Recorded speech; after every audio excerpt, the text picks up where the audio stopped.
Hello and welcome to Philharmonious, the podcast of the Czech Philharmonic. My name is Ian Mikiska, and today I'm going to be talking to Jakub Hrůša, one of the leading conductors in the world today.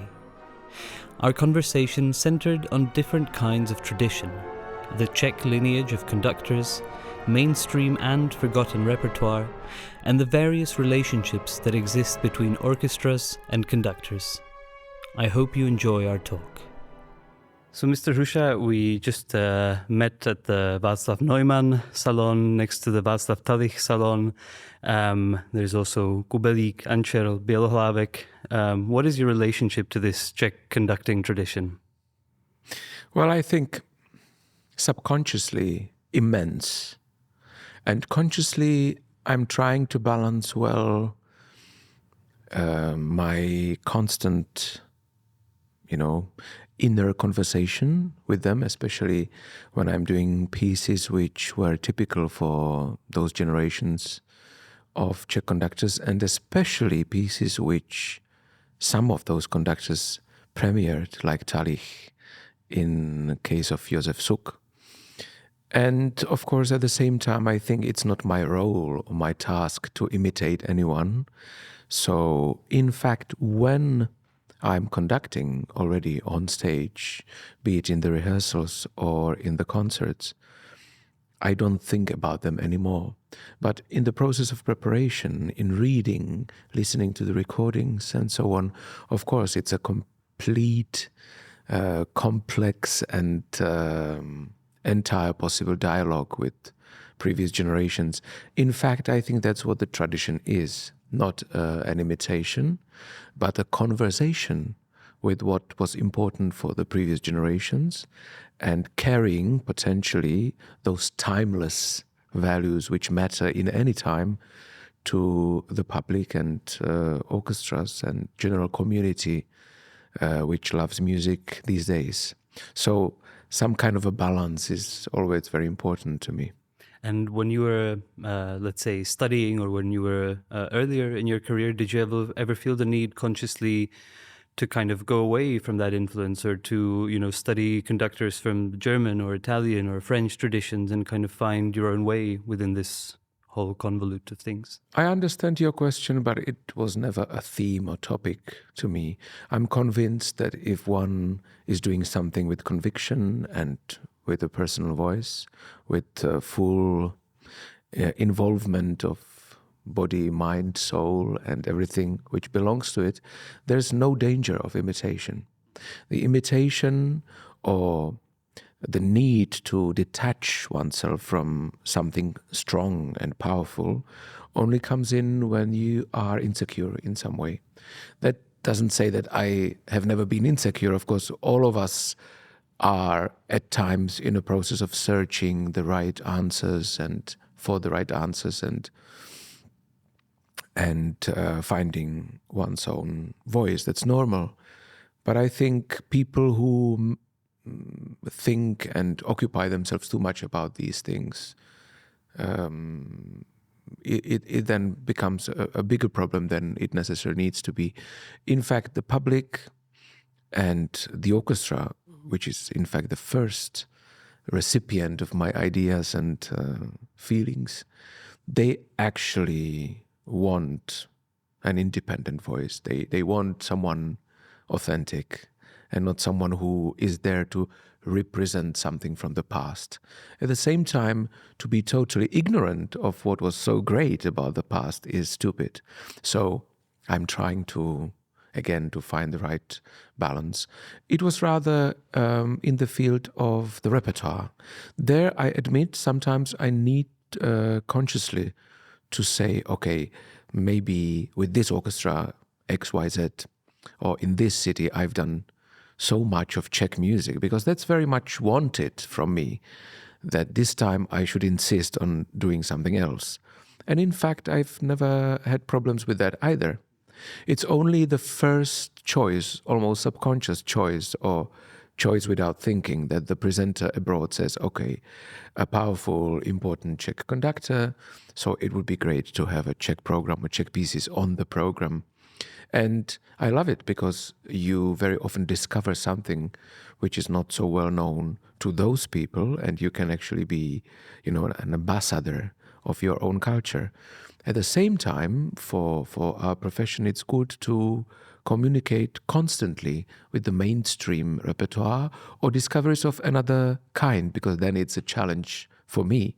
For example, I love doing contemporary music of people of the country where I am performing, or not necessarily contemporary, but generally, if I'm going to Britain, say, it's simply great to challenge yourself to do not just Czech music or a mainstream German repertoire, which everyone does everywhere in the world, but maybe the local music, British music.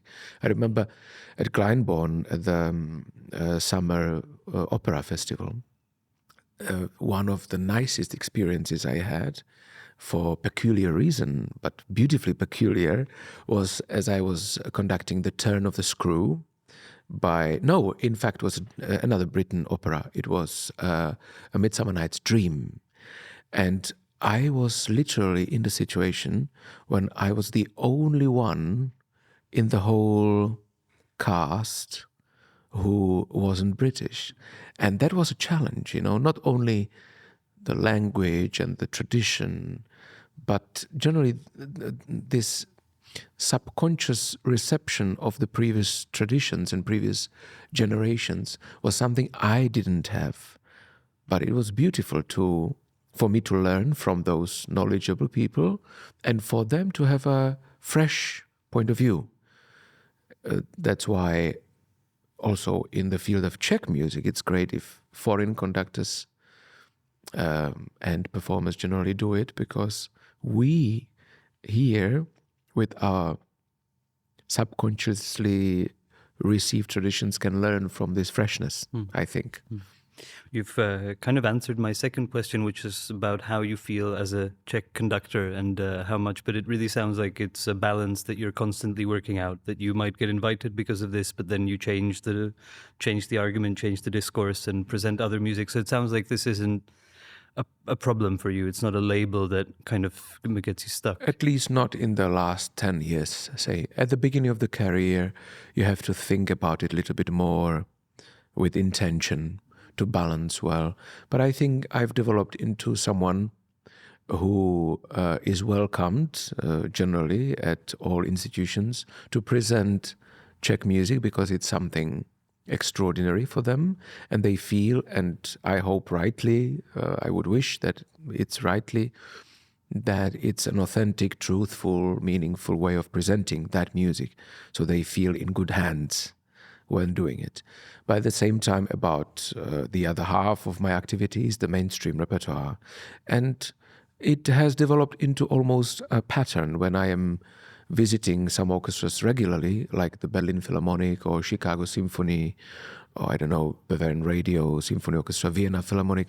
I'm usually going from one program which emphasizes a little bit more Czech or Slavic music, say, into programs which are independent on it.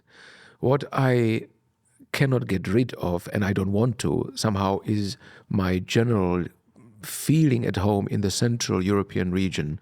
So I admit that I am much more at home, not only in the Czech repertoire, but also German, Austrian, Hungarian, for example. I love Bartók, Kodály, and so on.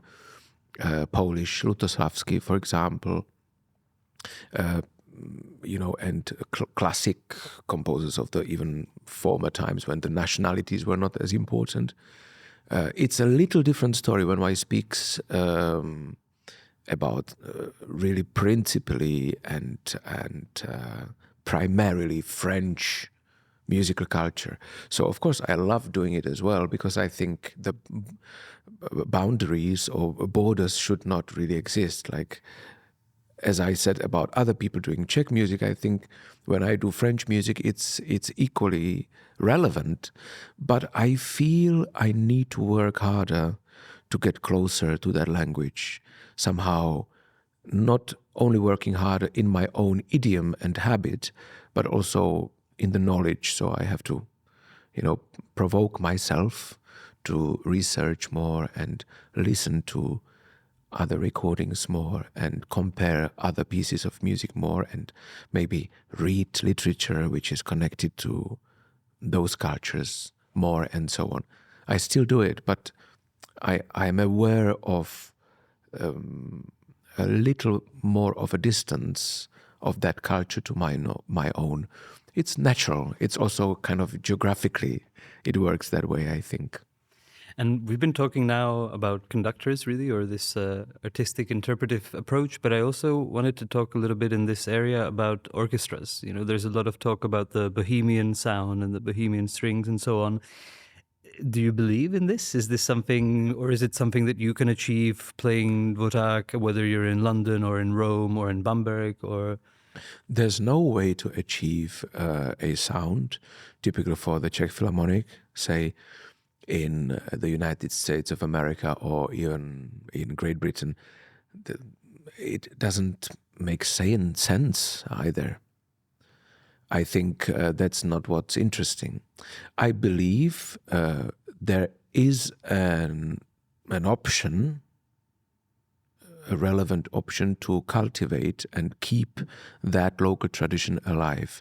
And I'm in fact very proud and happy that the Czech Philharmonic has that local tradition still relevant.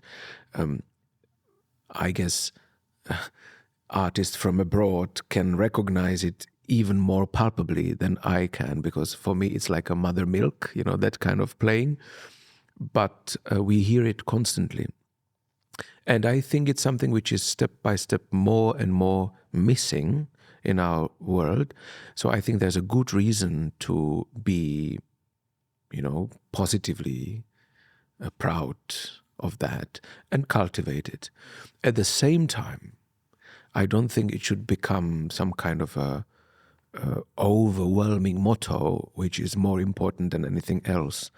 In fact, I think what is important to do is to get trustworthily or simply authentically as close as possible to the language of the composers we play. And I think composers of all times expected various ways of understanding and feeling their own music. And I think people, let me pick one, like, Janáček, for example, would actually be, and was in fact, very tolerant and curious about what his music would sound like in Berlin or Vienna or elsewhere. He didn't want to conserve one option of his music's life forever. That's a little more typical for our days, the conservations of some product in one or another way. But that's the sound. But what I think is much more relevant is the spirit, even more than the letter, than the text. Of course, the text must not be ignored and must be taken seriously, but the spirit, like the understanding the style, personal style, and maybe a local style, if that person is very important for the local music, like Janáček, for example, or Josef Suk being a student of Dvořák and, representing that kind of musicality of the first half of the 20th century here in Prague. To understand that with all your efforts, that's, I think, very important. It's just, it seems that some orchestras are a little more fit to, fulfill expectations of this or that music, but I think all orchestras, if they approach great music with great intentions, will also achieve great results. I'm absolutely sure about it. In Bamberg, for example, where I'm the chief conductor, there's a lot of talk about this Bohemian sound, for example, because of the history of that orchestra stemming originally from Prague, being the German Philharmonic in Prague, then going to Germany and founding the Bamberg Symphony. I'm always little hesitant to speak about that too much in words, but when other people speak about that phenomenon, with my spontaneous intuition, I know exactly what they mean, but it's not something I could consciously work on. I have never yet come in front of the orchestra and say, okay, guys, let's just work on the Bohemian sound now. For me, it doesn't make sense. But I aim for certain results, not just in Czech music, but in other music as well. And suddenly this Bohemian sound, the sound which is called Bohemian, let's say it like that, it's important that that term is used in the German context. So of course the Bamberg Symphony having Bohemian sound for us Czechs, it's a little strange, this notion. But in context of other German orchestras, it maybe tends to be connected to the culture which is typical for Bohemia, musical culture. And suddenly I'm doing Schubert or Bruckner or Mahler, and people are pointing out, oh, that passage really sounded like Bohemian music, But I'm not doing it because I want it. Similarly, say Raphael Kubelik, when he did Mahler, his Mahler clearly sounds closer to our local traditions here, because that was his life, that was his roots, his education. He was surrounded by that culture. And so why should one ignore it? So in the end, I think knowledge, studying and, hard working is important. But ultimately, I think the spontaneous decision in the end, freedom of the spontaneous decision is the most relevant thing. Without study, it has no roots, so that's maybe anarchy. But if it's based on the study, then I'm very happy to allow myself just to express who I am, because I think, every person is unique, and the public, I think, is interested in the uniqueness of every performer. Mm-hmm. And it's also, this isn't a question, but it feels like you're really keeping what's special and what's local and what's different alive and trying to let it through. I think there's a lot of pressure to a kind of standardization. Once we have recordings and the internet and how every orchestra in the world sounds, it's much easier to get a kind of standard sound. But it seems like you're interested in the specific sounds of every orchestra in every country. You are right. And as with all things, it's very difficult to find the right, the line is very thin somehow, because you don't want to standardize anything. But there is, in our world, simply, let's admit it, there's so much of a pressure to make everyone into some kind of mold of what expected. And lately, not less than in the past, I'm afraid, that there's so much pressure on what you should say and you shouldn't say, and what kind of humor is, to be appreciated, what kind of humor isn't, and what kind of sensitivity you should have to all endless kinds of minorities and so on. It's all, in fact, very relevant and important. But sometimes you have a feeling like, now I can't really be myself. Or unless I change myself, I don't have right really to express myself fully. Very often it's the most relevant field where one can see it. And when that gets ill or sick, that is, I think, a very dangerous signal. And that's humor. When certain countries, certain areas have very specific kind of humor. The Czech Philharmonic, for example, have a very specific humor also in their communication to the conductor and so on. What is that like? What is that humor like? It's little, there's a lot of irony and a little cynical. It's interesting. I've learned to discriminate between, what sounds for someone who is not used to it almost as an offense to the artistic work. So, for example, today I was working on something very serious, and I tried my best really to deliver that message about the serious contents of the music we did.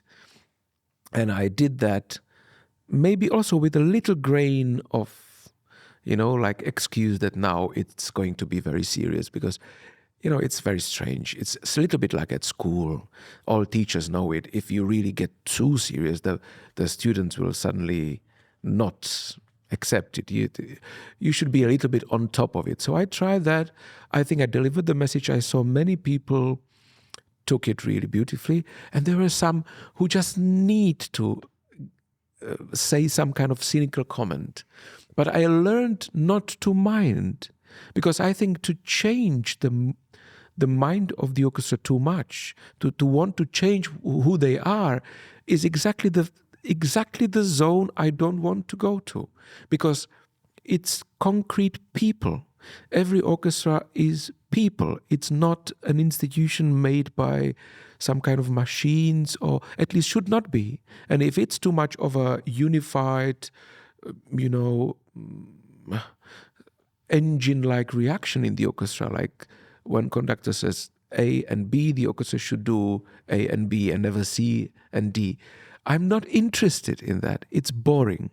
What is beautiful is to have a real partner who may be sometimes a little bit difficult, but to win that partner for a beautiful common goal, like to really find a connection to such a partner, and then to go together on that journey, which then unifies those two, is one of the nicest charms of my job, in fact. And so I am, in fact, interested in the otherness much more than in some kind of simplification or unification, or making everything the same like usual. So I always try to give an advice, for example, to young people when they ask me for all kinds of advices into their life, what helps or not. I usually always say, just don't work hard, but don't have too specific expectations. If you want just this and nothing else, you can only be disappointed, because in fact you never get it. But of course, if you aim to connect to other people in order to find the most beautiful result together, there's a very good chance it will be always satisfactory, because there's no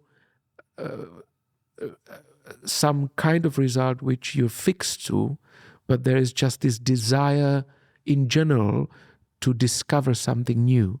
And you discover something new only with other people. That's an interesting thing.